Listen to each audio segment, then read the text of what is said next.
جس چھوٹے دریا کے کنارے پر ٹھڈی دل عیسائیوں کی مٹھی بھر مسلمانوں سے جنگ ہوئی تھی، اس کا نام وادی بیگا تھا۔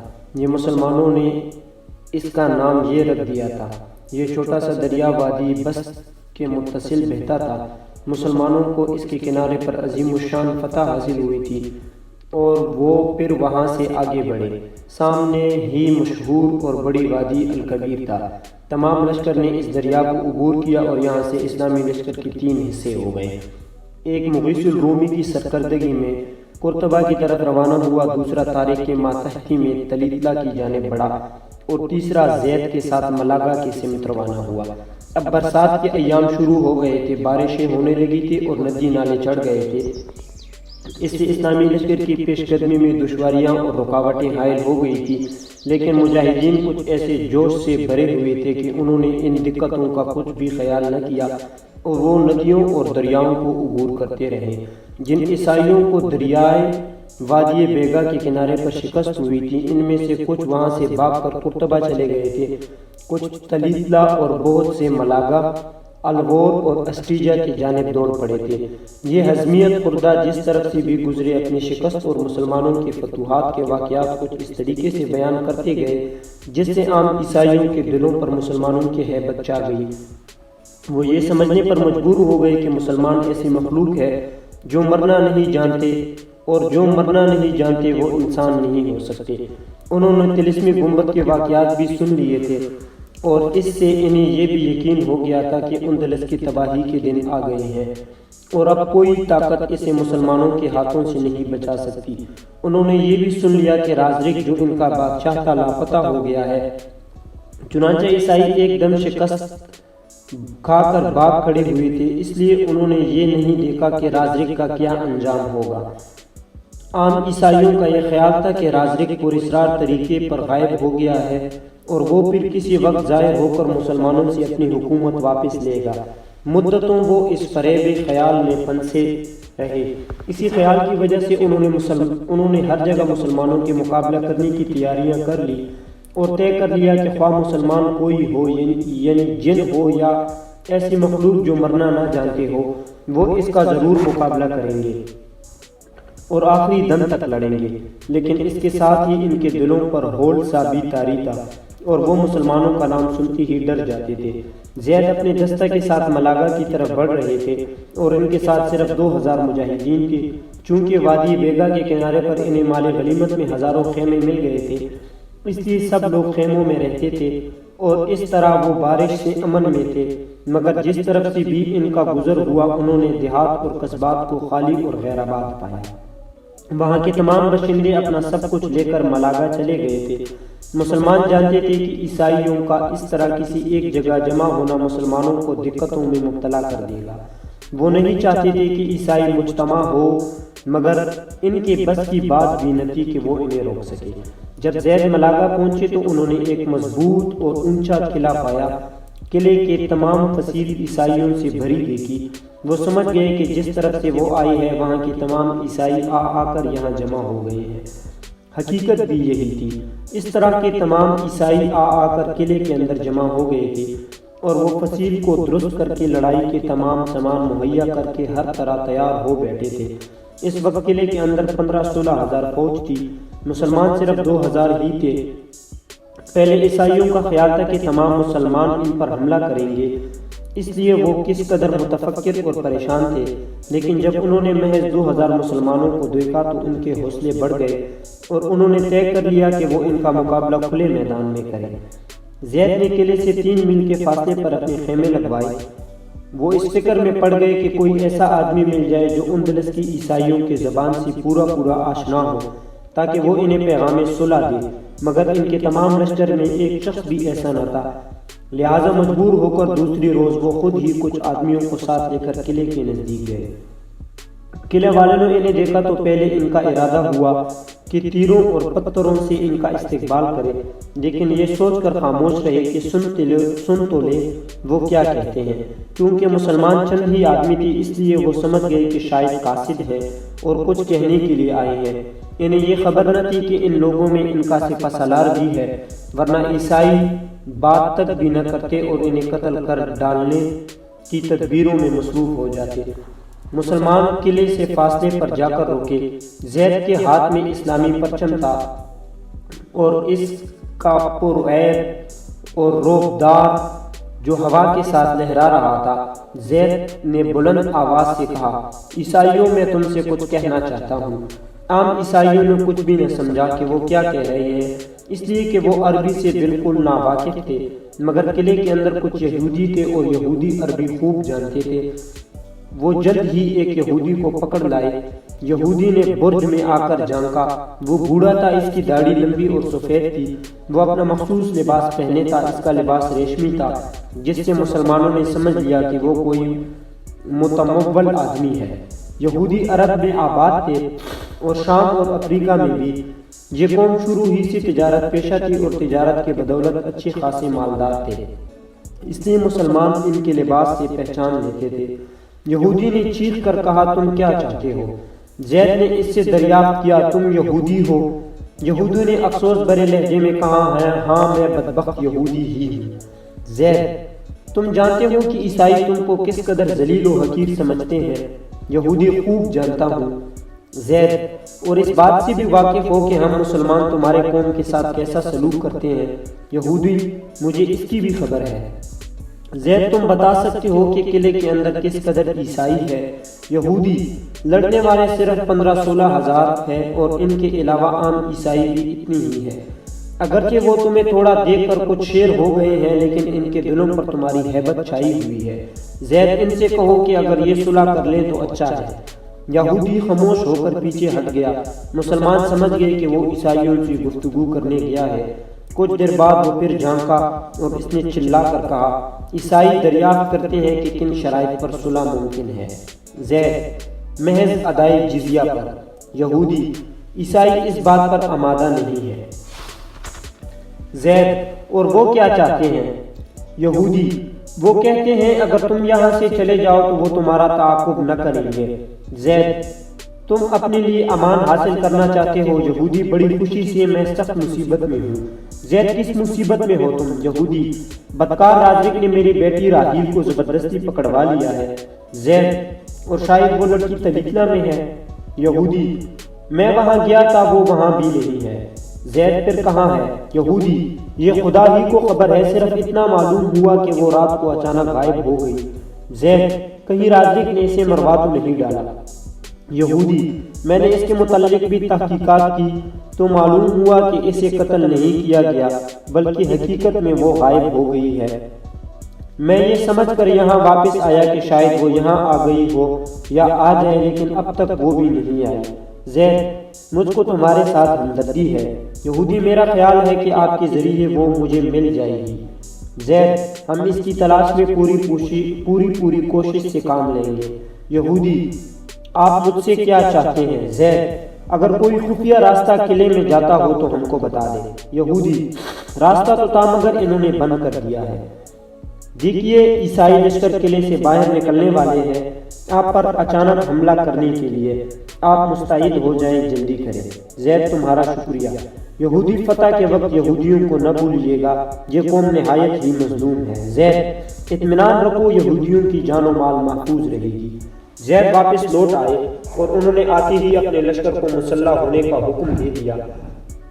ابھی مسلمان اچھی طرح سے مسلح نہ ہوئے تھے کہ قلعے کا دروازہ کھلا اور عیسائی لشکر ایک عظیم سیلاب کے مانند میدان کی جانب بڑھنے لگے۔ اسماعیل چیخ کی آواز سن کر نہایت تیزی سے لپکے۔ انہیں وہ آواز بلقیس کی معلوم ہوئی تھی۔ اس وقت وہ پھولوں کو مسلتے اور سبزہ کو پامال کرتے بڑھتے چلے جا رہے تھے۔ کچھ ہی دور چلے تھے کہ انہوں نے پھولوں کے تختے میں ہور روش بلقیس کو بے ہوش پڑے پایا۔ وہ تنہا تھی، انہیں تعجب ہوا کہ وہ یہاں کیسے آ گئی اور کس وجہ سے بے ہوش ہو گئی۔ جب وہ اس کے قریب پہنچے تو انہوں نے ایک سیاہ سام کو اس کے بازو کے پاس کھڑے ہوئے دیکھا۔ یہ منظر دیکھ کر اسماعیل کا دل ہل گیا۔ انہیں خوف ہوا کہ شاید سام نے اسے ڈس لیا ہے۔ وہ بے قرار ہو گئے اور سودائیوں کی طرح بڑھے۔ انہوں نے جلدی سے سام کے سر کو پتھر سے کچل دیا اور آگے بڑھ کر بلقیس کو آغوش میں اٹھا کر اس سے ہٹ کر ایک صاف جگہ لٹا دیا۔ بلقیس بالکل بے ہوش تھی، اس کے چہرے کی گلابی رنگ اڑ گیا تھا بالکل سفید رنگت نکل آئی تھی، آنکھیں بند تھی، وہ سانس لے رہی تھی مگر اس قدر رک رک کر اور آہستہ آہستہ کے سانس لیتے ہوئے معلوم نہ ہو رہی تھی۔ اسماعیل حیران و متفکر ہو رہے تھے، ان کی سمجھ میں نہیں آتا تھا کہ اسے ہوش میں لانے کی کیا تدبیر کرے۔ دیر تک خاموش بیٹھے اس کی طرف دیکھتے رہے اور پریشان ہوتے رہے۔ وہ یہ سوچ رہے تھے کہ سانپ کے کاٹے کا علاج کیا ہے۔ انہوں نے سن رکھا تھا کہ مار کاٹنے والے کو نیند زیادہ آتی ہے اور اسے ہرگز سونے نہیں دینا چاہیے، کیونکہ سونے ہی سے تمام جسم میں زہر سریت کر جاتا ہے۔ انہوں نے بلقیس کو جھنجھوڑا مگر وہ ہوشیار نہ ہوئی۔ انہیں یہ بھی معلوم نہیں تھا کہ اگر سانپ نے کاٹا ہے تو کس جگہ۔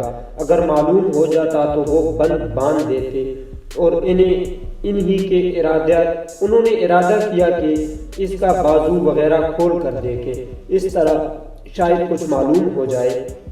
چنانچہ انہوں نے اس کی کبا کی بوتام کھولنی شروع کر دی۔ ابھی انہوں نے ایک ہی بوتام کھولا تھا کہ وہ ہوش میں آ گئی۔ پہلے تو اس کا سانس تیز تیز چلا، پھر چہرے کی سفید رنگت میں گلابی پن جھلکنے لگا اور اس نے آنکھیں کھول دی۔ اسماعیل بہت خوش ہوئے۔ انہوں نے پکارا، بلقیس! ابھی بلقیس کی حواس مجتمع نہ ہوئے تھے۔ وہ پڑی ہوئی انہیں دیکھتی رہی۔ ان کی نگاہیں بتا رہی تھی کہ وہ انہیں پہچاننے کی کوشش کر رہی ہے۔ اسماعیل کی نظر بھی اس کی آنکھوں اور پیاری صورت پر جمی ہوئی تھی۔ وہ دیکھ رہے تھے اور جواب کے منتظر تھے مگر ابھی تک وہ نہیں بھولی تھی۔ دراصل ابھی اس کی قوت ہی بحال نہیں ہوئی تھی اور اسماعیل کو سب سے زیادہ تکلیف دینے والی یہی بات تھی، کیونکہ وہ خیال کر رہے تھے کہ اگر اسے سانپ نے کاٹا ہوتا تو ہوش میں آنے پر نہ بولنا کیا مانی۔ وہ فوراً ہی سانپ کا ذکر کرنا بھی مناسب نہ سمجھتے تھے، کیونکہ خوف تھا کہ کہیں وہ پھر سے بے ہوش نہ ہو جائے۔ کچھ دیر اور انتظار کر کے انہوں نے پھر محبت بھرے لہجے میں پکارا، بلقیس! اب اس نے ایک لمبا ٹھنڈا سانس لیا اور کہا، آپ؟ اسماعیل، ہاں میں ہوں، تم ہوش میں ہو؟ بلقیس نے نہ جواب نہ دیا بلکہ سر کے اشارے سے اسے بتایا کہ وہ ہوش میں ہے۔ اسماعیل، کیا اٹھ سکتی ہو؟ بلقیس، نہیں۔ اسماعیل، کہیں درد ہے؟ بلقیس، نہیں۔ اسماعیل، کہیں کسی قسم کی سوزش معلوم ہو رہی ہے؟ بلقیس، نہیں۔ اسماعیل، پھر اٹھ کیوں نہیں رہی؟ بلقیس، دل بیٹھا جا رہا ہے۔ اسماعیل، کس وجہ سے؟ بلقیس، خبر نہیں۔ اسماعیل، کیا پانی نہیں پیا؟ بلقیس، پی لیا مگر۔ اسماعیل، مگر کیا؟ بلقیس، شاید میں پانی زیادہ پی گئی ہوں۔ اسماعیل، مگر تم نے احتیاط کیوں نہ کی؟ بلقیس، اس وجہ سے کہ پیاس زیادہ معلوم ہو رہی تھی۔ اسماعیل، میں سہارا دے کر بٹھا دوں تمہیں؟ بلقیس، نہیں، تھوڑا لیٹے رہنے دو۔ اسماعیل، مگر تم بے ہوش کیوں ہوئی تھی؟ بلقیس، ٹھہرے، مجھے یاد کر لینے دے۔ اسماعیل، تم کو نیند تو نہیں آ رہی؟ بلقیس، نہیں۔ اسماعیل، دماغ میں کچھ بھاری پن؟ بلقیس، ہاں کچھ ہے۔ اسماعیل، شاید عرصے کے بعد پانی اور وہ بھی زیادہ پی لینے کی وجہ سے یہ کیفیت ہے۔ بلقیس، ایسا ہی معلوم ہوتا ہے۔ اسماعیل، کچھ یاد آیا کہ تم کیوں بے ہوش ہوئی تھی؟ بلقیس، ایسی باتیں کیوں دریافت کر رہے ہو؟ اسماعیل، اس لیے کہ تم کو بے ہوش دیکھ کر مجھے تعجب ہوا تھا۔ بلقیس، مگر آپ چلے کہاں گئے تھے؟ اسماعیل، تمہارے لیے پانی تلاش کرنے گیا تھا۔ بلقیس، مجھے اکیلا چھوڑ کر؟ اسماعیل، یہ خطا ہوئی مگر۔ بلقیس، مگر کیا؟ اسماعیل، میں یہ دیکھ رہا تھا کہ تم پانی نہ ملنے کی وجہ سے بہت زیادہ مزمحل ہو گئی ہو، بلکہ تم سے تو چلا بھی نہ جاتا تھا۔ میں نے چاہا کہ اتنے میں تم سو کر اٹھو، میں پانی تلاش کر دوں، چنانچہ میں چل پڑا۔ بلقیس، اور میری تنہائی کا خیال نہ کیا؟ اسماعیل، تمہاری پیاس کی تکلیف نے تنہائی کا خیال نہ کرنے دیا۔ بلقیس، مگر میں کبھی ایسا نہ کرتی۔ اسماعیل، نہیں، تم بھی ضرور ایسا ہی کرتی۔ بلقیس، پھر کہیں پانی ملا؟ اسماعیل، ہاں ملا، ایک آبشار۔ بلقیس، پھر تم پانی لائے؟ اسماعیل، کس میں لاتا؟ میں تم کو وہاں لے چلنے کے لیے لوٹا، مگر جب اس جگہ آیا جہاں تم کو چھوڑ گیا تو تم وہاں نہ تھی۔ مجھے یہ دیکھ کر بے حد رنج و قلق ہوا۔ بلقیس کی آنکھیں چمکنے لگی اور اس نے کہا، کیوں قلق ہوا آپ کو؟ اسماعیل، اس لیے کہ میرے بے وقوفی اور حماقت سے تم مجھ سے جدا ہو گئی تھی۔ میں تمہیں تلاش کرتا اور پکارتا ہوا ایک چٹان پر چڑھ گیا، وہاں سے پھسلا اور ایک بھاری چٹان کو چلنے کے لیے مجھ پر گرنے لگی۔ وہ تو زندگی تھی کہ بچ گیا۔ بلقیس ہمدردانہ نگاہوں سے انہیں دیکھ رہی تھی۔ اس نے کہا، خدا کا شکر ہے آپ بچ گئے۔ اسماعیل، سب سے زیادہ شکر اس بات کا ہے کہ تم مل گئی۔ بلقیس، آپ نے پانی پی لیا؟ اسماعیل، نہیں۔ بلقیس نے حیران ہو کر کہا، ابھی نہیں پیا؟ اسماعیل، جب تک تم نہ پی لیتی میں کیسے پی لیتا؟ اب بلقیس اٹھ کر بیٹھ گئی اور اس نے افسوس بھرے لہجے میں کہا، آپ نے پانی نہیں پیا۔ اسماعیل، اس کا افسوس نہ کرو اور یہ بتاؤ تم بے ہوش کیوں ہو گئی تھی؟ بلقیس، مجھے یاد آ گیا کہ میں نے ایک سانپ دیکھا تھا، وہ میری طرف دوڑا چلا آ رہا تھا، میں فرط خوف سے بے ہوش ہو گئی۔ اسماعیل، اس نے کاٹا تو نہیں تمہیں؟ بلقیس، نہیں۔ اسماعیل، خدا کا شکر ہے، میں نے اس موذی کو تمہارے پاس کھڑے دیکھا تھا۔ بلقیس، پھر کیا کیا تم نے؟ اسماعیل، میں نے اسے مار ڈالا۔ بلقیس، اچھا کیا، اب چلیے پانی پی لیجئے۔ اسماعیل کو پیاس لگ رہی تھی، وہ اٹھ کھڑے ہوئے اور بلقیس کے ہمراہ پانی پینے کے لیے چل پڑے۔ عیسائی نہایت شان کے ساتھ قلعے کے دروازے سے نکل کر میدان کارزار میں بڑھ بڑھ کر صف بستہ ہوتے چلے جا رہے تھے۔ مسلمان بھی اس سے 4 فرلانگ کے فاصلے پر جا کر صف بستہ ہو گئے تھے۔ دونوں لشکر خاموش آمنے سامنے کھڑے تھے۔ آفتاب بھی کچھ اونچا ہو گیا تھا، دھوپ سارے سواروں پر پہل گئی تھی اور سواروں کے ہتھیار شعاعیں پڑنے پر جگمگا رہے تھے۔ عیسائیوں کا کچھ لشکر ابھی تک فصیل کے اوپر کھڑا ہوا میدان جنگ کی طرف دیکھ رہا تھا۔ دفعتاً عیسائی لشکر میں طبل جنگ بجا اور ان کے مہیب شور سے سارا میدان گونج اٹھا۔ تھوڑی دیر کے بعد ایک قوی ہیکل عیسائی ایک موٹے تازی گھوڑے پر سوار ہو کر اکھڑتا ہوا نکلا۔ اس کی شان بتا رہی تھی کہ اسے اپنے زور بازو پر گھمنڈ ہے۔ وہ دونوں لشکروں کے درمیان میں آ کر رکا۔ اس کا زرہ بختر، اس کے ہتھیار اور اس کا خوب دھوپ میں چمک رہے تھے۔ اس نے آتی ہی بلند آواز سے کہا، جو موت کا خواہش مند ہو اسے میرے ساتھ لڑنے کے لیے بھیجو۔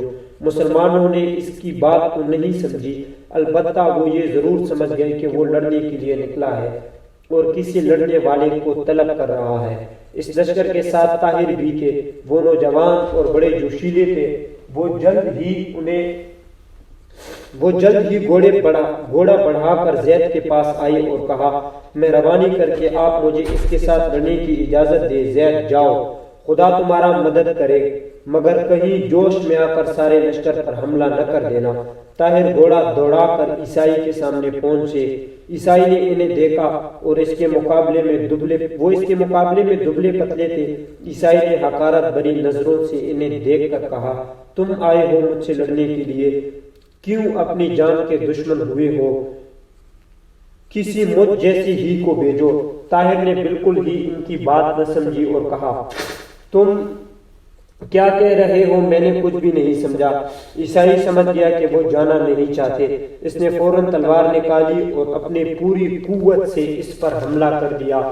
طاہر نے ڈھال پر اس کا وار روک کر خود بھی حملہ کر دیا۔ عیسائی انہیں ناچیز سا انسان سمجھ رہا تھا، مگر اب جب اس نے طاہر کو نبرد آزما ہوتے دیکھا تو اسے اپنی غلط فہمی کا احساس ہوا اور وہ سمجھ گیا کہ طاہر معمولی آدمی نہیں ہے۔ دونوں گھوڑوں کو کوائے کر لڑائی میں مصروف ہو گئے۔ دونوں لشکر انہیں لڑتے ہوئے دیکھ رہے تھے۔ گھوڑوں کی سموں سے بلند ہونے والی غبار نے انہیں دیکھنے والوں کی نظر سے اوجھل کر دیا۔ یہ دونوں تلواریں لیے ہوئے تھے اور ایک دوسرے پر چھپٹ جپٹ کر حملہ کر رہے تھے۔ اتفاق سے عیسائی کی تلوار ٹوٹ گئی۔ وہ گھبرا گیا اور جلدی سے گھوڑا بڑھا کر طاہر کو لپیٹ گیا تاکہ وہ اپنی تلوار سے اس پر حملہ نہ کر سکے۔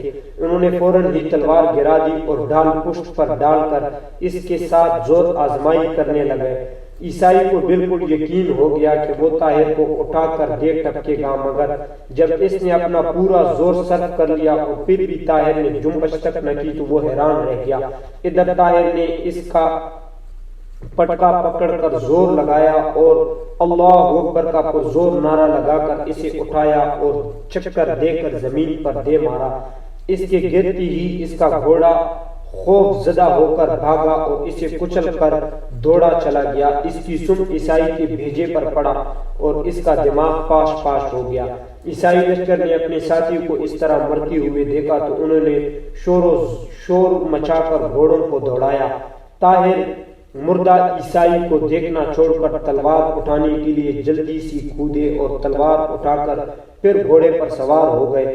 ابھی وہ سوار ہو سنبھلے بھی نہ پائے تھے کہ عیسائی قریب آ گئے اور آتی ہی انہوں نے حملہ کر دیا۔ طاہر بھی سنبھل گئے تھے، انہوں نے بھی جوش میں آ کر حملہ کر دیا۔ ان کا گھوڑا بجلی کی طرح ادھر ادھر جھپٹنے لگا اور ان کی برق وش تلوار گوند گوند کر عیسائیوں کے ہرمن ہستی پر گرنے اور گر گر کر جلانے لگی۔ انہوں نے تنہا ہی حملہ کر کے بہت سی عیسائیوں کو مار ڈالا۔